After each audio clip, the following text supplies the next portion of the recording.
Hello,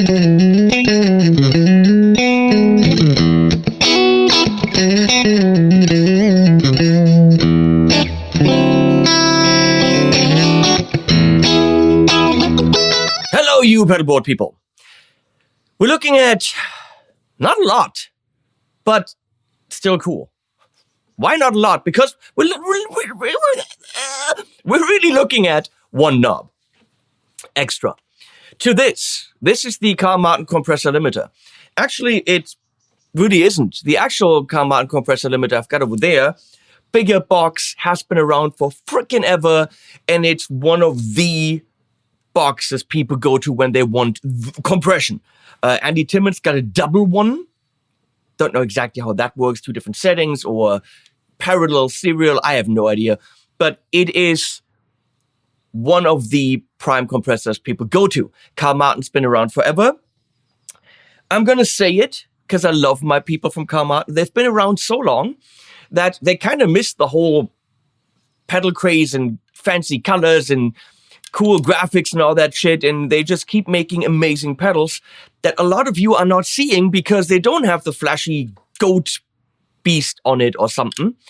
And you might be missing out on some really good shit because they're not the hip youngsters with the beards and the flannel shirts. And I know you love those companies, and I love too, them companies.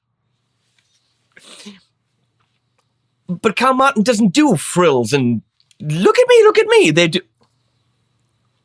They should put this on a pedal. Carl Martin does good circuits. Now, they took that big ass compressor and put it into this thing, which I think is a great chassis. It's super small. It can't really hurt you because it's all rounded off, top loaded ins and outs. This clearly has been on one of my boards. This is a good compressor, and I think it's $150, $160. So not bargain basement, but it also doesn't break the bank. And it's called, this is lame. It's called the Comp Limiter Danish High-End Compressor. And I know you're not going to buy this because it's like there's no goat on it. Okay? Maybe if you put a goat on it, Carl Martin, then it works. I'm looking at the wrong camera because we changed cameras. It's good. It's got comp and level, and that's it. No attack, no release, none of that other stuff that is going to confuse you. Now, in every compressor video, I explain what a compressor does because some of you don't know what compressors do, and I will do that right now. So if you know what a compressor does, please skip this section. YouTube has this thing where you skip things. So, a compressor will, once you reach a certain volume in your playing, reduce that volume by a certain ratio. That means you say, I play, nothing happens. But then you play loud and you're going above that threshold. You're hitting that note that's louder than it's supposed to be. And then it's not limiting it, meaning it's not saying you can't be any louder. That's a limiter, which this can do when you go all the way up on the comp knob. But it actually says for each 2 dBs, that I'm getting louder in my signal, the compressor will only give out 1 dB more. So it is reducing the volume. So I can hit as hard as I want, and I'm hitting harder and harder and harder, but the harder I hit, it's only giving me half of that. 4-to-1 would be, it's only actually giving me a quarter of the increase in level above that threshold that I set up when I'm playing. And that means I can hit the crap out of the guitar, but it's not actually giving me a proportional level. It's giving me a quarter of that above the threshold. Below the threshold, your dynamics are completely intact. Now, why would I want my guitar to be quieter? Aren't we guitar players and we always want to be louder? Yes, because those loud peaks and spikes get reduced so that everything I can make louder. So I'm bringing everything above the threshold, I'm compressing, but then I'm bringing my whole signal up. And all of a sudden, the loud peaks are not piercing anymore and they don't kill anyone. The result of that is that all my quiet shit is now louder because I literally took the level and cranked it up. You get it? That also means all my details come out more. My subtle playing comes out more. it means that my very loud playing isn't as loud as I wanted to, so I have reduced the dynamic range of my playing. But it also means that I'm hitting a note, bam, and it sustains. So here, really loud, and then it sustains and gets louder, quieter, quieter, quieter, quieter, quieter, okay? So right here, I'm above the threshold, bam, and it gets reduced in volume, okay? Gets reduced here. Instead of doing this, I'm doing this. And then it falls below the threshold, and then it gets quiet. But if I raise up everything, doesn't get my really quiet stuff back here also louder? Yes. And that means it will sound it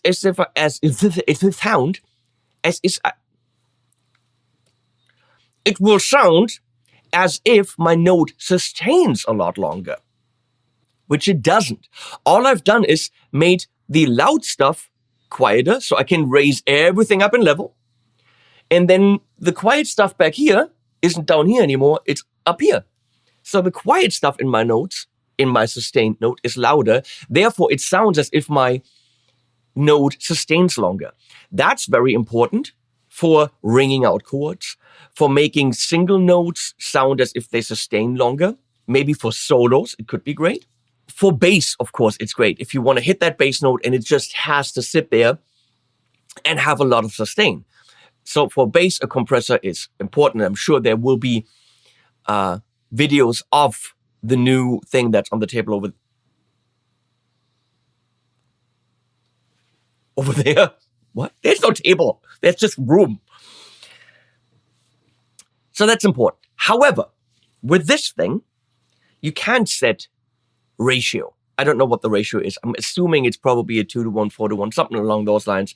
There isn't a how fast does it attack, because that's one of the parameters that you set the threshold and you're playing here, and as soon as you're going above the threshold with your playing, how quickly does the compressor do its thing? If it does it immediately, as fast as possible, you're actually reducing the level of your attack, or also called a transient. And those are the things that go bing, bing, bing, bing. They're cool, and we want them. We want the attack. But you're kind of killing it if you're compressing too fast. So therefore, setting the attack to be a little bit slower means that your attacks come through, but then it sustains. Which is all nice and good, but you can't set this up on a simple compressor like that. On a more complex compressor, you probably don't even know how to set it up. Now, parallel compression is when you're doing what this does, meaning compressing, getting it nice and thick and all this, but you're not only having that signal, you're also having your original signal come through. So you're mixing it in instead of completely having a wet signal. And what's the benefit of that? Well, then it doesn't matter where you attack, your release, or anything is set. Your clean signal is still there, so your punchy attacks are there. So you have the performance of the guitar, you have your full dynamic range, your guitar is unaffected, and you're mixing in the compression, meaning the thickness of the compressor, the loud signal, the sustained signal is there as well. So you're not controlling dynamics, but you're fattening up by compressing, raising the level, and having your original guitar / bass / whatever still in there. So parallel compression is the thing people love. Also, I think it's called New York style compression, whatever. They love doing that on drums. So the drums still have their punchiness, but they're also fatter. Why am I telling you all of this? This only has 2 knobs. Well, because they added a knob. It's a big ass video for one freaking knob to the comp limiter, which is now called the honeycomb. And you can't freaking film it because of the way that the pedal looks. Level, you can't really read that. Comp, it's literally, if you see it from the side, it's all fine. But right from the top, this sucks. So it's exactly the same thing, but with a dry knob. So you can actually mix in your dry signal, and that is the parallel compression. Now it's called it's not a honeycomb, it's a honeycomb. It's a lame-ass pun, just like Ottawa, the Ottawa pedal, but I love lame-ass puns. And here we go with sounds. Primarily, compression is relevant for clean sounds or slightly overdriven sounds where you want to control that dynamic and where you want to fatten it up. Overdrive and high gain, guess what? When you look at a waveform, it's all a block. Why? Because it compresses by itself. So you want those lead tones that just sit there forever? Well, I don't think necessarily for driven sounds you need a compressor, because the drive and the tubes and all that stuff compresses anyway. There you go. So with no dry in it, it's literally this thing. So here's my clean sound. Here it's actually pretty fizzly big. Well, it's a single coil. And any of that hum and hiss and whatever, that's going to be louder. So I'm actually going to go here.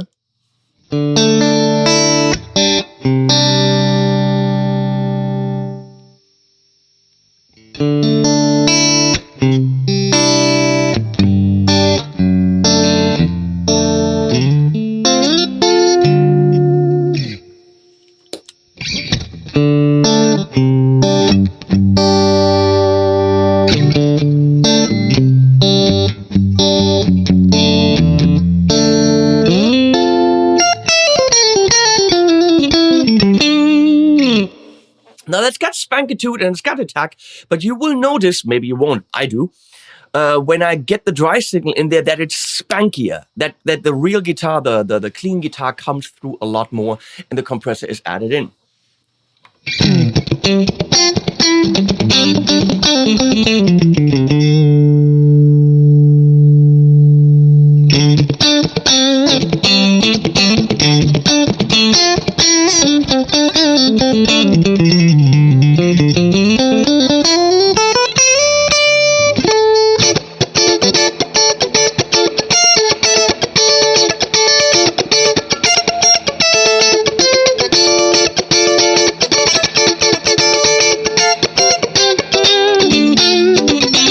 Today we're in D.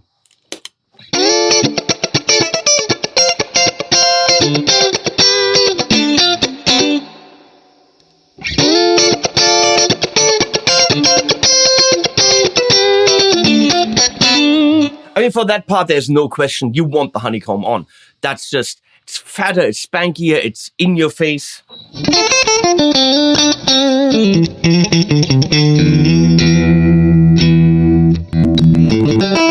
Now it's just the compressor limiter because it's all compression. No, now it's all dry. What? No. Now it's a compressor limiter. Now I got way more dry signal in there. How much? I don't know.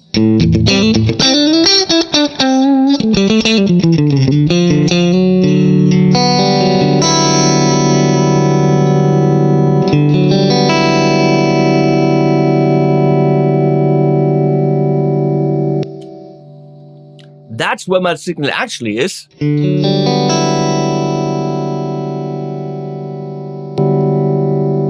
That's where the compressor puts it. Can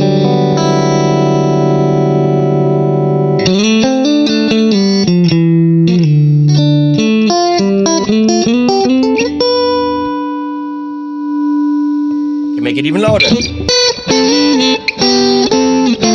Now I'm pushing the amp.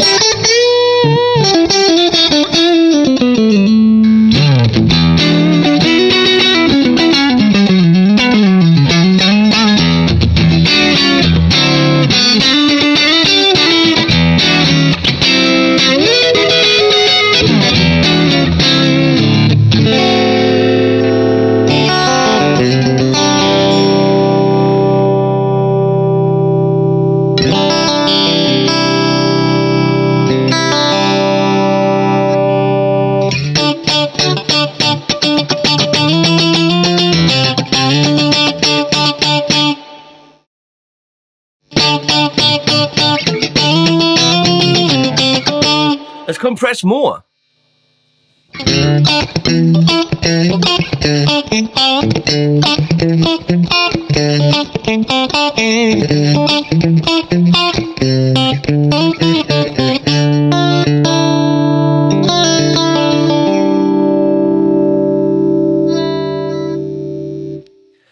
If you're a fan of the modern guitareros who are doing all the clean stuff with the ridiculous, I don't know, other stuff they do, Tim Henson and the Fernandez boy from Germany and all those guys, Manuel Gardner, Fernandez, I think that's his name.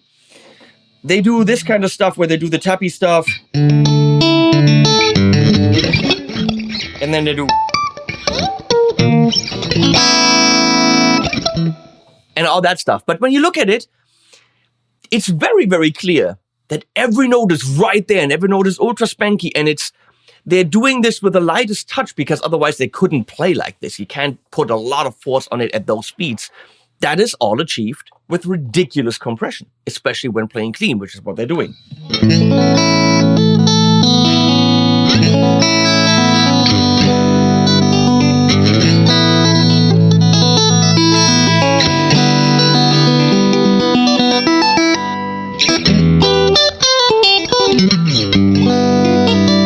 Ah, it's a G, damn it.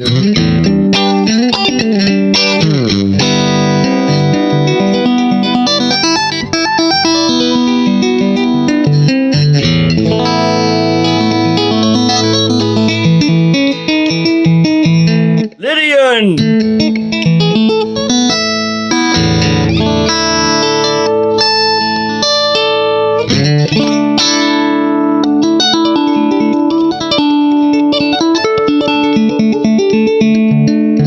Let's try this without.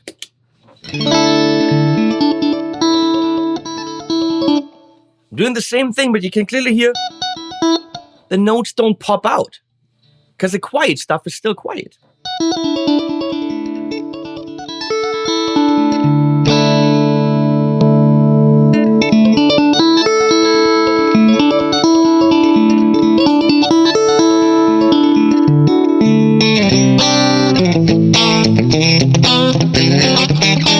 So compression is an absolutely modern tool. I'd like to hear one of those guys without the compressor.